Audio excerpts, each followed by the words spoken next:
confundan.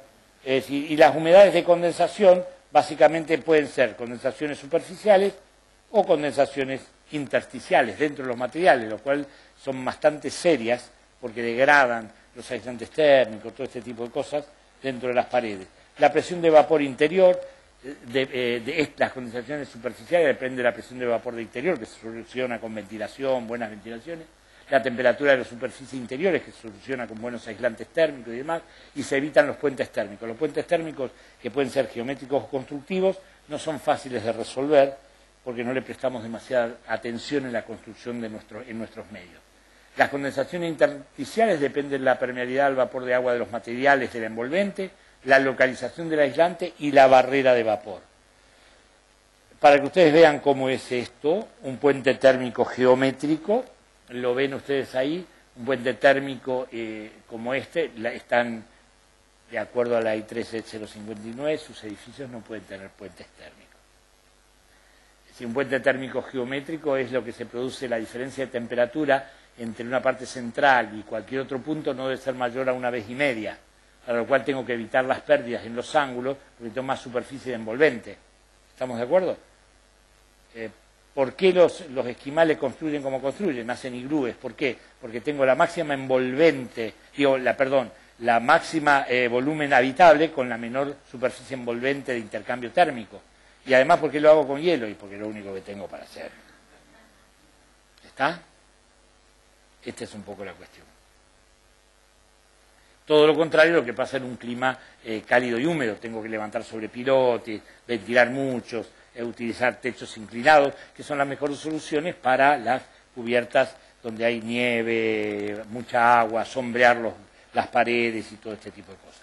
Este es un puente térmico geométrico. Los puentes térmicos constructivos son, es decir, simplemente sectores. Las estructuras, imagínense, ustedes hacen edificios con estructuras de hormigón, le ponen una cerámica roja, es decir, entre los espacios, y ponen un hermoso edificio al sur o al mar, que bien, así para que bien, bueno, no importa, ustedes hacen lo que quieren, pero quiero decirle que lo que están haciendo no está bien, no está bien.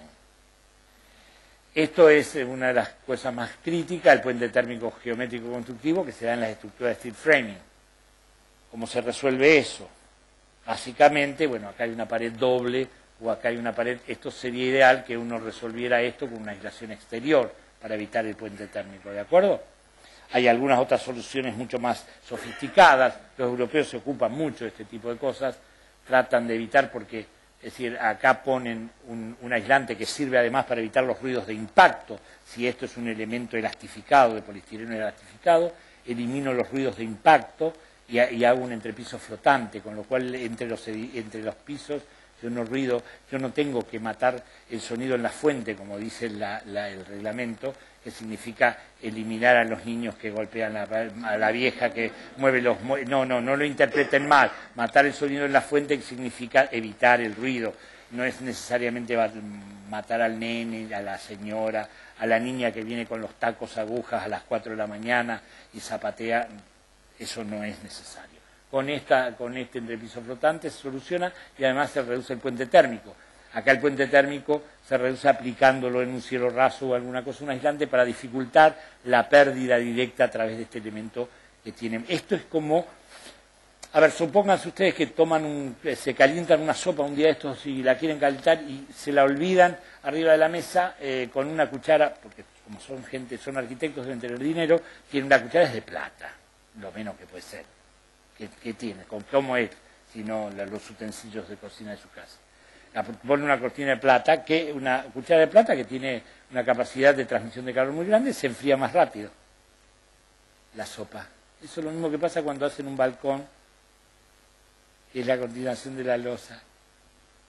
De adentro para afuera, le metieron una cuchara de plata a la losa. ¿Qué tal, Pascual? Bueno, hay muchos recursos para solucionar esto, pero nosotros no le prestamos demasiada atención. By the way, los tips para la parte, digamos, de manualidades, es decir, si yo quiero enfriar rápido un líquido, congelar rápido un líquido, lo meto en el freezer con una cuchara de plata. ¿Qué tal? ¿Ves que para alguna cosa?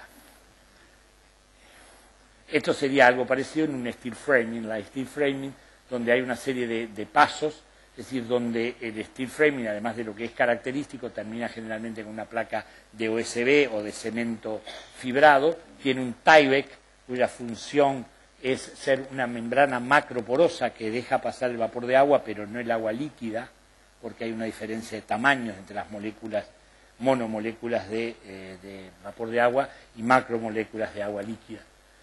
Arriba llevan unas placas de poliestireno expandido con unos ¿cómo es que se llama esto? Como unos arandelones, que hay un montón de sistemas de fijación mecánica de esto. Y después llevan un base coat, que es un cemento aditivado, es decir, que ese base coat de cemento aditivado con una malla de refuerzo de fibra de vidrio le permite, con un finish o con un material de frente, terminar esto. Esto es aplicado a un montón de situaciones. Bien. El manual que ustedes le han entregado tiene más o menos estas características, sirve para toda la provincia de Buenos Aires. Ahí están estratificados destacados dos aspectos. Hay una cantidad de soluciones y acá están todos los cálculos que ustedes le exigirían para cumplir con la ley 13059, las tablas, de dónde obtener los datos, todas las explicaciones lo obtienen de acá. Ese es el aporte que tratamos de brindarles de todo este tipo de cosas.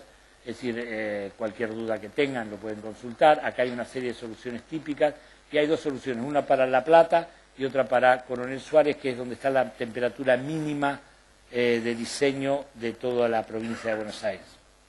¿De acuerdo?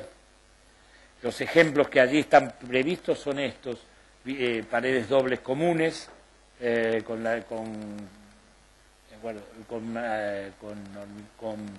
ladrillo visto, la conjunta rasada o junta tomada, que puede tener siliconas del lado exterior.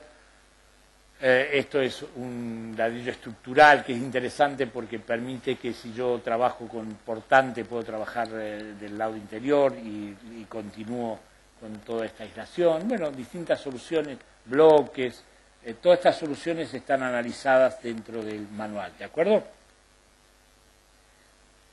Los vidrios y las protecciones solares son las que no vamos a ver porque las va a ver después César. Algunos conceptos de geometría que le sugiero revean. Las condiciones de verano suelen generar todavía algunos problemas que no son debidamente tenidos en cuenta y hay un montón de recursos para mejorar inclusive la expresión de los edificios. Estos hasta tienen LEDs, es decir, que permiten darle a un edificio de carácter corporativo, significativo, algunas soluciones bastante interesantes, ¿no?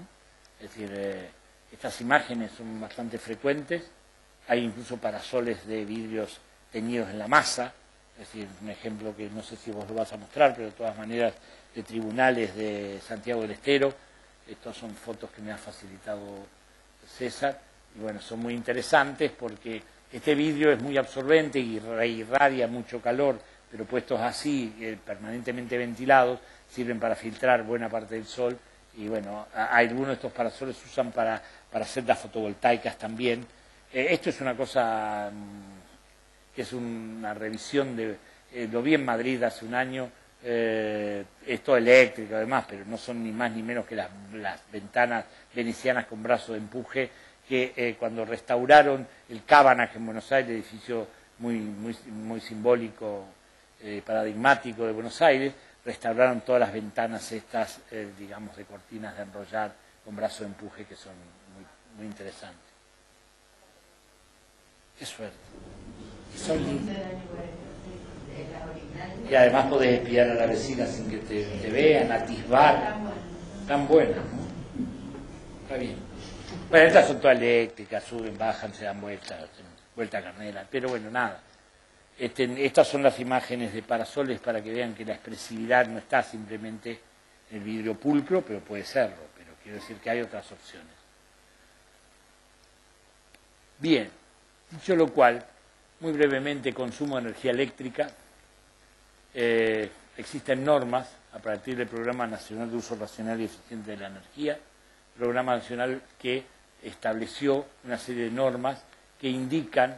Estamos fuera de foco un poco, pero bueno, no importa. En realidad lo que está planteando acá son normas que hablan de, es decir, cómo elegir mejores aire acondicionados, mejores heladeras que consuman menos. esta tendencia, que es una mundial, es decir, a tener etiquetas para todas las cosas, es decir, esto es bueno porque reduce, permite que uno elija un artefacto a lo mejor de un poco mayor precio, pero consume menos. Por supuesto que los valores de consumo que aparecen en las etiquetas son los consumos testeados en las mismas condiciones. Si yo tengo una heladera, pero la pongo al sol y la abro 27 veces por día, no se va a comportar igual. Pero comparada, si hiciera lo mismo con otra heladera de menor categoría, serían iguales. Con lo mismo estamos trabajando con César a la cabeza sobre unas normas de eficiencia energética para ventanas, es decir, de uso racional de energía en ventanas, y bueno, el criterio es más o menos el mismo. Acá hay inclusive de equipos de gas, es decir, cómo eficientizar los equipos de gas. La etiqueta de eficiencia energética de edificios, también existe una norma que no está en vigencia, pero que en un momento dado se pensó en hacerla para tener en cuenta toda la envolvente del edificio. Está hecha la norma, pero no es exigible. Si esta norma se exigiera, la primera etapa era que cuando uno pidiera un medidor de gas, tenía que ver de qué categoría era. Todo hace suponer que de ese modo, si uno después, algún día decidían hacer tarifas diferenciales, el que tenía la casa menos eficiente iba a pagar una mayor tarifa. ¿De acuerdo? Eso se ha hecho en muchos países. Sí, sí.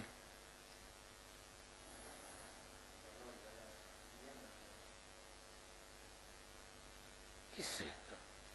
¿Qué hizo? Está jugándome todo mal.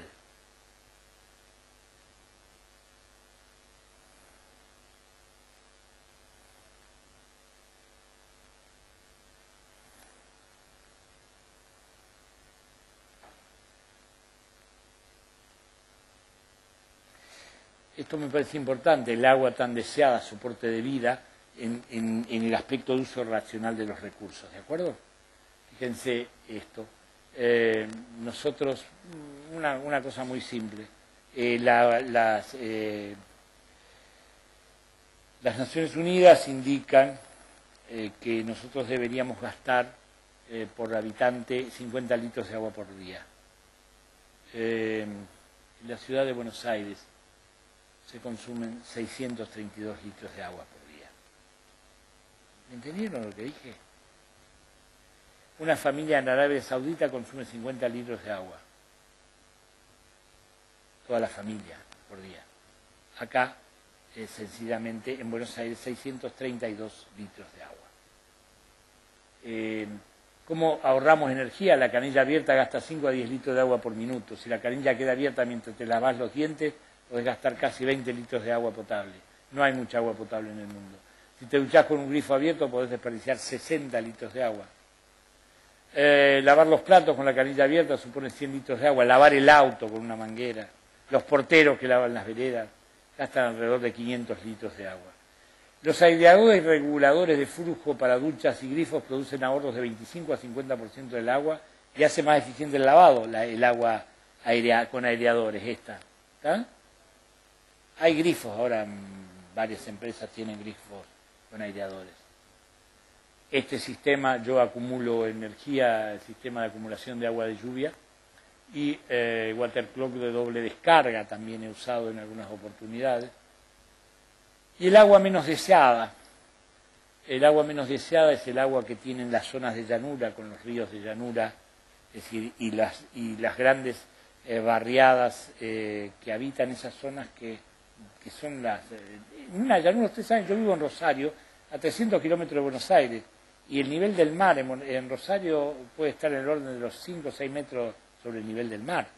Eso significa que el río se sube 1 metro y ocupa superficies increíbles. Pero esto pasa en muchos lugares, muchos deltas.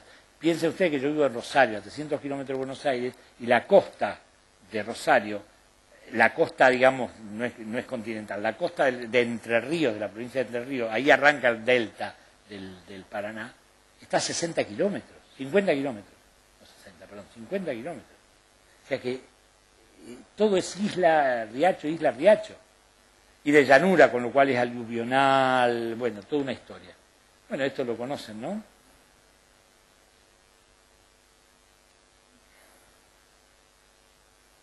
no es muy lindo vivir una situación de esa, créanme.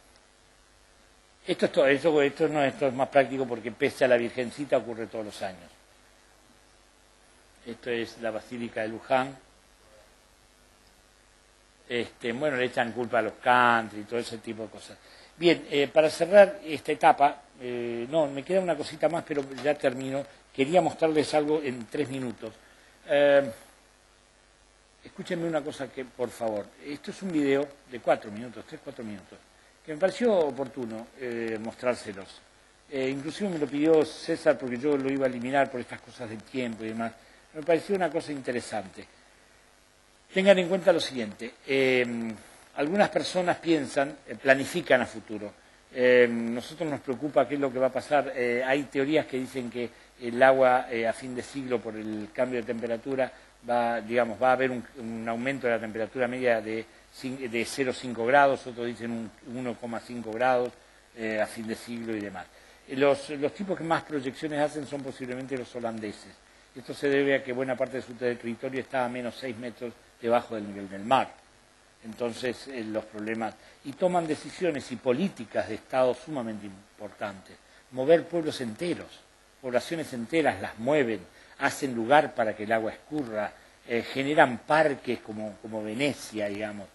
Es muy impactante, tan impactante como que la BBC de Londres les hizo un reportaje a los holandeses y lo expuso en un video de 3 minutos, que yo quiero que lo vean. Está en inglés, pero creo que el impacto, además de un inglés británico, que el que hable un poco de inglés, parece que se lo estuvieran diciendo en la escuela, ¿sí?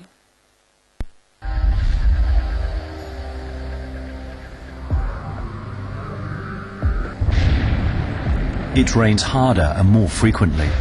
Rivers must discharge ever-increasing amounts of water, but rivers confined between higher and higher dikes are getting less and less room, while the land behind the dikes gradually subsides. To protect areas against flooding, the rivers will be given more room.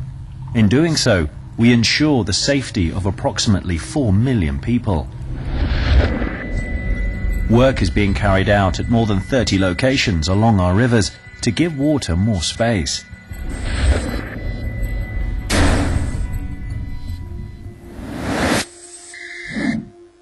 By relocating the dikes inland, the floodplains will become broader.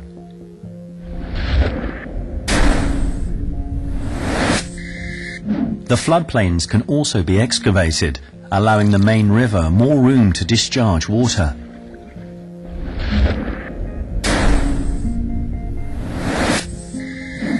The summer bed of the river can also be deepened.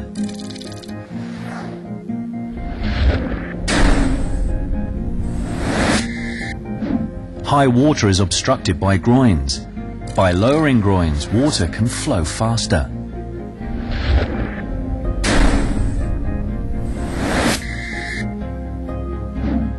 A high water channel is a diked area that branches off from a river to enable a portion of the water to flow via a separate route.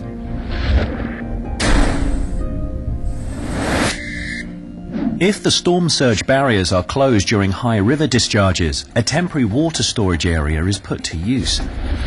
Together, these measures are the solutions that comprise the Room for the River project. Steps necessary for our safety and beneficial to the spatial quality of the river landscape. Within Room for the River, there is also room for innovation. In the Overdiepse polder, the dwelling mound, or terp, returns. During high water, the river will flow into the polder, and the elevated position of the surrounding farms will ensure protection.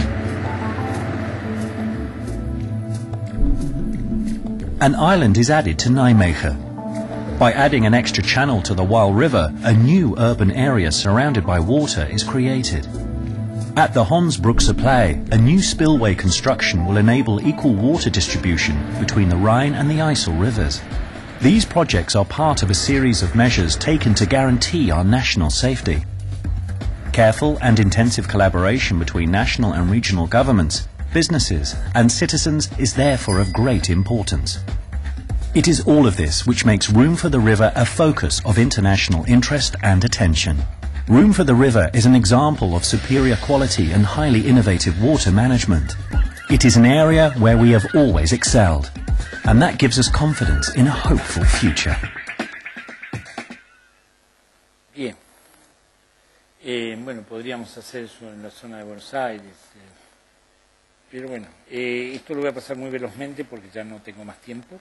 Simplemente quería mostrar cómo empezó esta problemática de la racionalidad energética en Alemania, que fueron muy simples, no buscaron una norma y una ley que no se cumple, como en nuestro país, y diciéndole a los arquitectos, bueno muchachos, a ver, sí, hacen caso, no sean malos.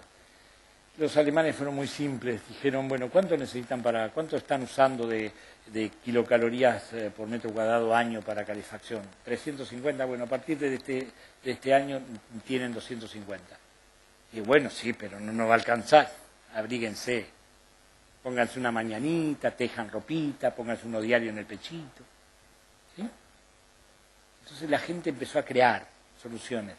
Ahora producen casas, tienen casas que consumen menos energía que necesitan y se la venden al Estado. Y el Estado le paga 4 veces el costo de la energía que con respecto al que se le hubiesen cobrado. ¿Ah? Entonces es un buen negocio en Alemania. ¿Y cómo empieza todo esto? 7 litros significa 70 kilovatios hora por metro cuadrado año. Nosotros estamos en 250, 300, ¿no?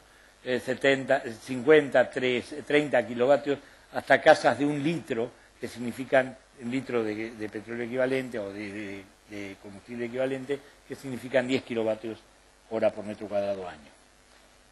Como empezaron aislando a lo bruto, porque ahora es mucho más la aislación, ¿no? Bueno, aislando acá, imagínense que cuando empezó todo esto era una casa de reciclado, acá tenían 20 centímetros por afuera y 9 centímetros por adentro de aislación. Trabajaban de esta manera, trabajaban con ventanas de PVC, con aislantes interiores, desagregaban los balcones de las fachadas. Llegaron a hacer casas como esta en las que yo he estado de 1 litro, de 10 kilovatios hora, muy confortables y agradables. Estas ya son de 0 litros, ya estas producen más energía que la que consumen, son alemanes. Estas son el diseño de viviendas confortables con bajo consumo de energía, sistema Passive House. Yo trabajé para BAS, como dije, y BAS promovió la construcción de viviendas en el mundo con otros asociados. Y construyeron 7, la séptima fue, no, 6 en distintos lugares del mundo. La sexta fue en Nottingham, Inglaterra, en una universidad. Y la séptima fue la Casa E de Tortuguitas, Buenos Aires, cuya proyecto y ejecución yo tuve la responsabilidad de hacer. Yo quiero mostrarles la de Inglaterra, terminando con un video, y dejando, por si hubiera algún minuto después, si tuvieran ganas, la Casa de Tortuguita, que se la muestro en imágenes. Pero me parece importante que pasemos al descanso ahora, al corte, y que haga su exposición César. Si después tienen ganas, en un poco rato muestro las imágenes de la experiencia de Tortuguita. Pero bueno, la de Inglaterra me interesa, que fue el antecedente de la de Buenos Aires, y porque es interesante, porque es otro tipo de construcción, porque los planos son mucho más inclinados, porque las características climáticas de Inglaterra, por lo que dije antes, los 40 y pico grados de latitud, o 40 grados de latitud, las lluvias y todo este tipo de cosas, la necesidad de sol permanente, casi con lo cual hay un invernadero. Este es un tubo de entrada de aire que va calefaccionándose o refrigerándose enterrado en la tierra, que yo también lo utilicé acá. Estos son colectores solares planos de Rejau, que yo también utilicé acá. Y esto es un invernadero. Acá hay 2 sistemas constructivos. Y bueno, la casa fue una casa experimental que tuvo todo este tipo de cosas. Después fueron a vivir allí una familia de chilenos, creo, porque esto era en el terreno de una universidad, y comprobaron los beneficios, midieron, hicieron. Este sistema constructivo existe en nuestro medio, uno parecido. Hay varios sistemas nuevos ahora, el sistema tipo de las Madres Plaza de Mayo, que funciona muy bien, este sistema que son bloques perdidos de polistireno expandido, de neopor, que adentro se cargan con hormigón. Es decir, hay varios sistemas constructivos. Estos se utilizaron. Existen en el mercado argentino estos paneles tipo SIP, Structural Insulated Panels, que son de espuma de polistireno pegadas con poliuretano o de poliuretano, y que sirven realmente para resolver. Esto se hizo en la parte alta de este edificio. Les muestro esto y con esto pasamos al descanso, siendo 1:30, que era la hora que me había propuesto.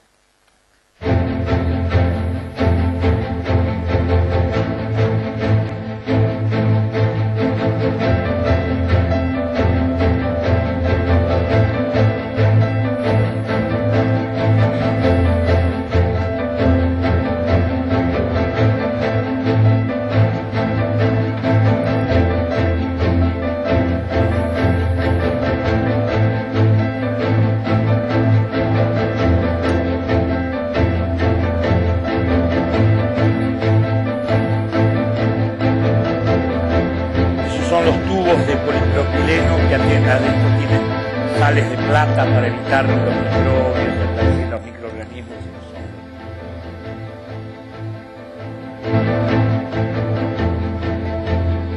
Este tubo enterrado en Argentina garantiza que se calculó en Italia, en un software italiano, que entraba aire a 36 grados, recorría 70 metros en zigzag, a 1,80 m de profundidad. Salía el aire naturalmente a 24 grados durante casi todo el año. En realidad en verano, en invierno la temperatura aumentaba. Estos son los paneles tipo SIPS, puestos con espuma. Las telas exteriores estas son del tipo Tyvek.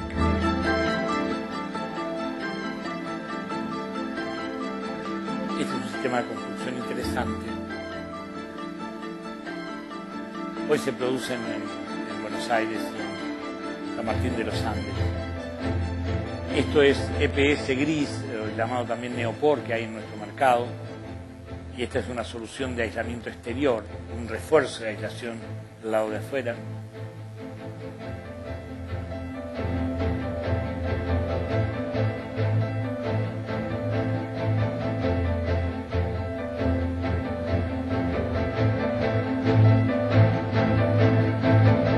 Las ventanas son de PVC, una aislación intermedia.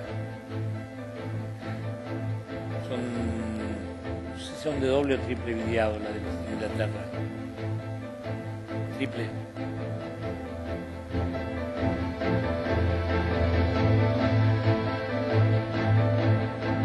Estos son siding, que antes se recuerdan eran de madera, el estilo constructivo, ahora son de acero, de aluminio. Son muy eficientes a la lluvia, ¿no? Es decir, cuando están castrados, bien resueltos, con una barrera hidráulica y todo ese tipo de cosas, y una buena aislación térmica. Placas de yeso, una escalerita que todos envidiarían. Fíjense con qué facilidad se hace el agrafado, parece aluminio eso, ¿no? La estanqueidad de ese techo como para una zona de lluvias, ¿no? La versatilidad de un módulo pequeño, además.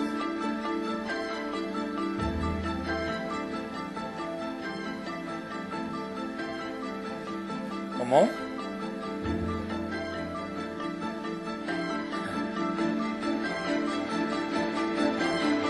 La chapa trapezoidal, si yo no me equivoco, es de 0,5. Esto es un poco más ligero, etc.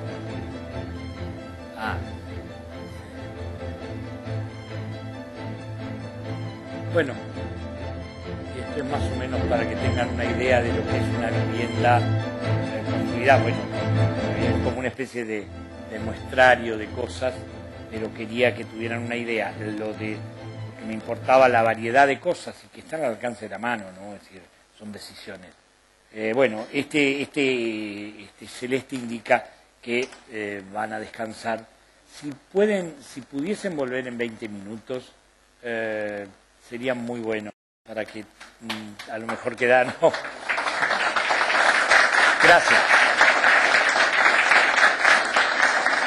Mi intención siempre es fracasada, pero yo sé que César es muy cuidadoso.